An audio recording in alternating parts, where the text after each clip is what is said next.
Hey guys, welcome back to the Raw Podcast. We have Tissi from No Burden Only Turban, a sneaker enthusiast turned into a sneaker collector and reseller. So we have a lot of sneakers which we'll be seeing in the show. Welcome Tissi to the Raw Podcast. Thank you. So basically, we are going to have a bunch of questions for Tissi, and he will be telling about how he has started the business and what exactly is all the sneaker hype and all the business about. So we'll start with the first question which we have. Okay. Yeah. So the people who are listening, basically, what are sneakers and what is the all hype about? Like, why are these, like this industry this big? That's the most common question I actually get asked a lot.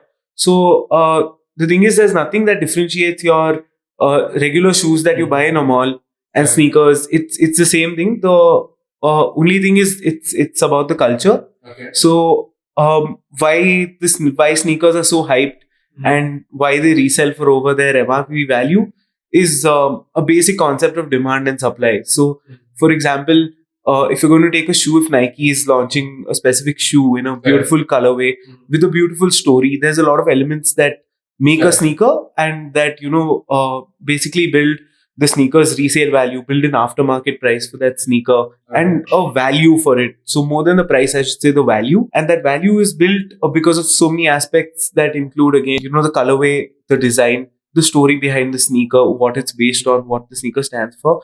And there'll be a limited stock quantity. So if Nike is making 8,000 pairs, there'll probably be a demand for 80,000 pairs. So how do you fulfill that demand? So those 8,000 pairs are going to reach 8,000 people, but there are 80,000 people or 8 lakh people or even 80 lakh people that want the specific pair. Correct. And that's what creates a demand for it. How much are the people willing to pay? What's the value that the people see for that specific shoe? So basically, you can say that this is not just a shoe, or a product. It's an emotion itself. Yeah, it's an emotion and it's an asset, and it's an asset that you can also use. It's an asset that sort of you can use to portray yourself. So yeah, it's an asset that you can classify as any other asset. It's very valuable. Right. So right now, as you said that like this is an emotion-based industry also, and a lot of aspects are included in having these kind of sneakers. Like it's not just the shoe, or it's not just the color. Everything has a story behind it, and everything has a demand and supply game, right? Definitely. So so when you say culture, like I have also looked into, like I know a little bit about here and there. But how did it start? Like, because I think in India right now it's growing a lot in the past few years. But do you know any backstory, like how it started? Of how the sneaker culture started? Actually, I won't be the right person to tell you exactly when it started. Correct. But yeah, according to me, I can give you a few milestones in history. So there was a time when, Vans started and then Vans started selling out like crazy. Correct. But there was no sneaker market that was created after that. And, I can actually date back to extremely important incidents that sort of made the sneaker industry what it is, according to me. One of them is, of course, the launch of the Air Jordans, the Air Jordan 1, when Michael Jordan debuted it in 1985 and the sneaker got banned because it didn't go along with the NBA dress code. Nike and Michael Jordan and the Chicago Bulls, they were like, it's okay, we will wear the sneaker, we'll play games in the sneaker, let them fine us, we'll pay the fine. And even though it was banned, and then Nike came out with this campaign saying they can't stop you from wearing it. And that sort of resonated with the public, and everyone's like, and then obviously Michael Jordan became the biggest person and everyone wanted to be like him. So I feel like the Jordan 1 and the absolutely amazing story of how that started the sneaker culture. Also, there's another story I'd like to tell you about, which is about these dunks. So Nike collaborated with artists around the world. This would be around the early 2000s, I think, when they collaborated with a few brands around the globe, and they made specific sneakers based on each city along with the designer. So there's a Nike Paris SB Dunk, there's a Tokyo one, and there's a New York one. So the story is actually very famous of this New York Dunk. It's called the Pigeon Dunk. It's something that's like a holy grail for most of us, and even just to see that is a very big thing, right? So a very, very, very limited pairs, again in a few hundred numbers. This was a collaboration with Jeff Staple, New York. So this was launched in New York in Staple stores exclusively, and this was the first time that camping out started for sneakers. Basically, Okay. the first recorded time, I should say, that camping out started. So people knew that, okay, there's going to be 100 pairs at this store, or there's going to be 30 pairs at this store. Correct. And the lines were hundreds and hundreds of people. And there were reported cases of so much violence at the time of the sneaker Just to drop get it. itself. And people couldn't understand what's happening. And Correct. the cops were everywhere. And it came to such a stage that when during the launch of the sneaker, the people who went into the store and bought the sneaker, it was too unsafe to come out. And the cops actually had to escort them till their residence, Oh. because people were genuinely scared of getting murdered for their shoes. Yeah, and that's when people realized the value. And Obviously, in today's date, I'd say an original pigeon dunk is invaluable. Like, to a sneakerhead, that's invaluable, because That's crazy. that's what like started the sneaker culture from the grassroots. And people waited outside the store like 2 days before they started lining up for getting that one shoe. One shoe, yeah. Yeah, and then that again, kind of this blew it one. up. Yeah, that kind of blew it up there in the US. Yes. That's great. So, as you know that the culture is big in itself. Like most of the like now, though everyone wears sneakers, Yeah. okay, and all the sports people and rappers are very into like hyping it up also. Like there's Yeah, definitely. now there's calculated things are happening with things also. But recently, like a lot of people still don't get it in India. Like most of them also still don't get it. Yeah. Like, why sneakers are expensive, or Yeah, why someone is paying over ₹1,00,000 or 6-digit number on something which you are going to wear. Okay? correct. But some sneakers, as you also know, are untouched. Like people just keep it box, okay, as a collectible. Right. It's a collectible Right. item also at times, right? So how big has Indian sneaker market is right now? You think like not in Yeah. figures, but what previous, like as you have seen, like maybe 2-3 years back, Yeah. how it was and how it has outgrown it, because smaller players have also come into it. Yeah, definitely. So, see, again, I feel like coming back to where a sneaker is an asset, I Correct. feel like once people started recognizing that and realizing that, I figured out that, there is a sort of a market Correct. for this. There's a marketplace for this. And to be very honest, I didn't start reselling. I didn't understand how big the market was and how many people are actually interested in buying sneakers and, collecting sneakers. So the thing is, I don't want to put a number on it, but the sneaker market in India is like, it's insane. It is absolutely insane. There are, It doesn't look outside.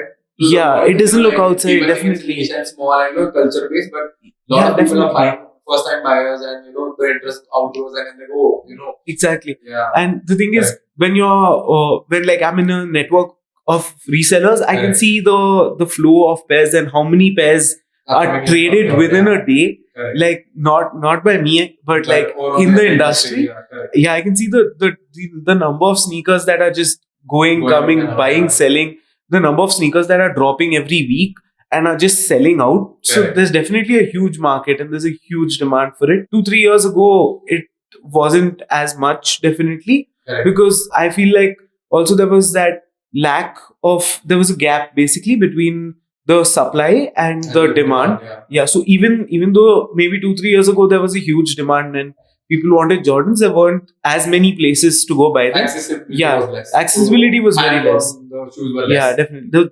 That was the gap. We definitely had players even then. Yeah, We had but then- a few players in India, but I mean, as of now, there's a reseller in every city. Every Yeah, city has a I reseller. think more than one reseller. Right? Yeah, definitely. In bigger cities, definitely more than one reseller. And smaller, as the smaller you go, even if you go to like very small towns, you'll find resellers there. Correct. Because it's just a culture that's developed slowly, but it's just I have blown up. this one more question. Okay, like this is I personally think it's a misconception. Yeah. Okay, a very big misconception for someone who is a third person to look into, that I would want to know from you, because you're in reselling. Yeah. Do you think this is a your total pure way of looking at it? Yeah. Do you think sneakers are something which only rich people can buy, or it's Definitely only for not. rich? Definitely not. Right. Definitely not. Most definitely not. So the thing is, again, there are multiple ways to use it. Now, since you're asking me this question, it's like if you ask me if a person who is not so well to do should buy a 1 lakh sneaker and wear it every day. Definitely not. Okay. So if you're going to buy such expensive sneakers and wear it every day, you should have the kind of money to do that. But it's something that's for everyone. So you can. So there's a lot of sneakers that have a very good history that are very easily available and at very low prices. So for example, the Air Force One, not very low, but it's an affordable price range of about 7,000-8,000 rupees. And a very good shoe. yeah, and it's a very good shoe, very good story, classic silhouette. It looks amazing, make any outfit look good. So a shoe like this is something that I feel like everyone can buy, and it's a one-time investment. I feel so. It's not. When you're buying something which is like, let's say, a 2,000 rupee shoe or 500, 800 or 3,000. Not just in matter of sneakers because they are cool and all. But the quality what you get out of it. Okay, the run which that shoe is going to have with you. And the amount of upliftment to the outfit also. It is Definitely. It's going to be overall a win-win situation. And the thing is, see, what I believe is, it's again, it adds that little bit. This is not too much, and it may be something for a few people, but it definitely does add a little bit of self-confidence to yourself. Correct. When you earn the money. I'm not saying take your parents' money or anything and just go waste it on shoes. But when you've earned that money and you've spent it on that sneaker, and then you wear it out, and even if one person in a crowd of 1,000 compliments you on it, you're going to feel like, I fucking earned it.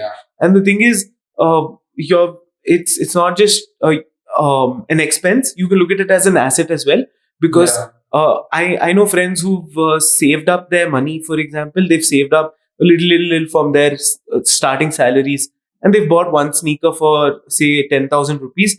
And even after wearing that sneaker, they've seen the value go up, and they've sold the worn sneaker after buying a brand new one for 10K.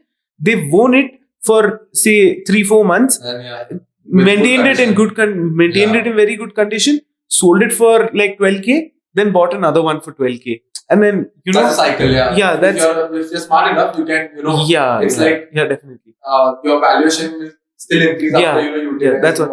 So you look at it as an asset or as an expense. So a lot of people have this, like for me, because our eyes go on what people are wearing in terms of shoes, right? For me also, like I've been looking, like 2 days back, I think we met, I was showing you, like, hey, look. Look at his sneaker. And I have this very tight habit of complimenting when I see a good sneaker, like because these are something which you don't see every day on everyone's like very right.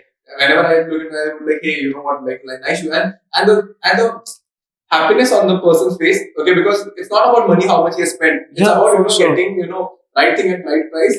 That's very important, right? So now this is, I think, again a very elaborated question.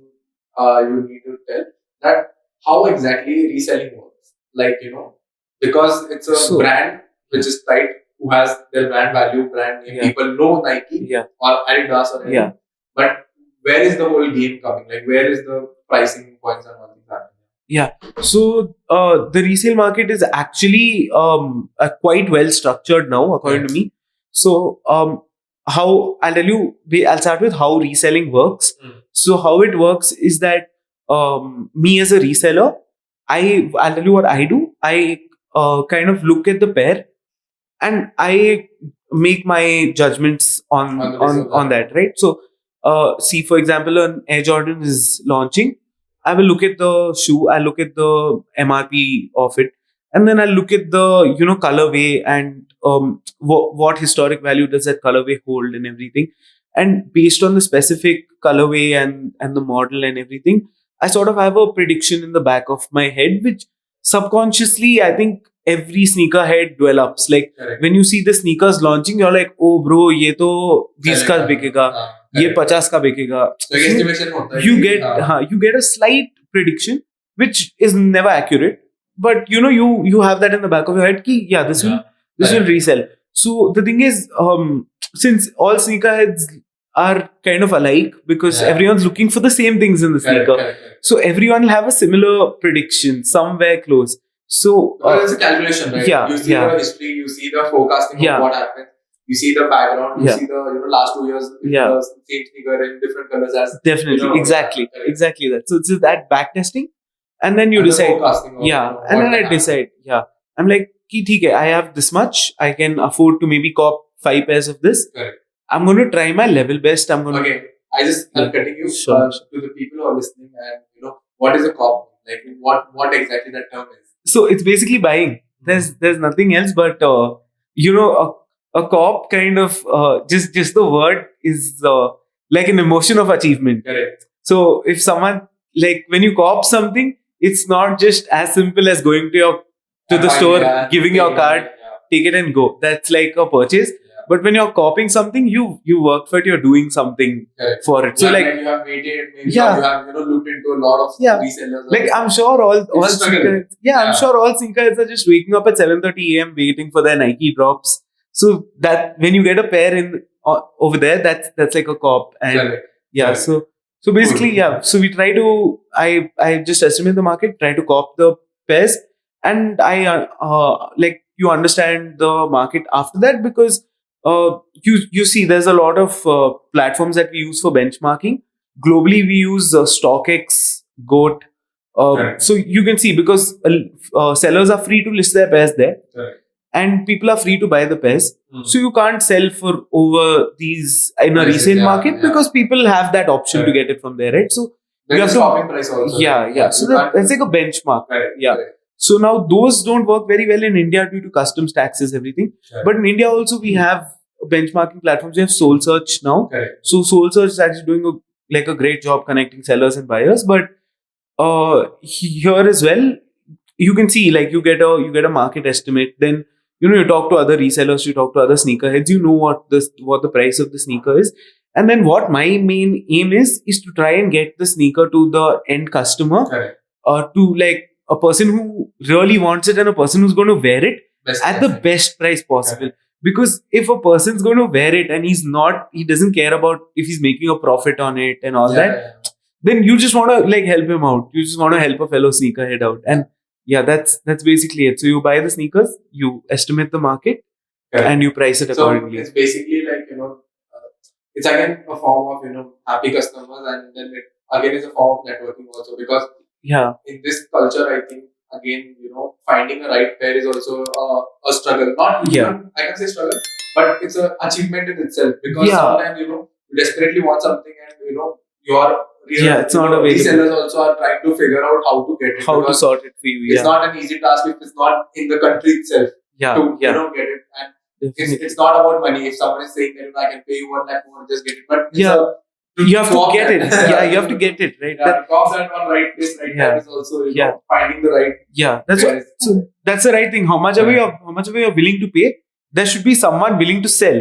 Correct. Yeah. Unless you don't have a person willing to sell, and Correct. that's what builds the market, right? So Yeah, if you demand and see, supply is yeah, high. if you see a few pairs, so for example, I was lucky enough to get a few of these Taxi Air Jordan ones that dropped recently, Correct. and I knew that, okay, this is an amazing pair, and I know this is a pair that should sell for 23, 24, 25,000 at Correct. least, Correct. right?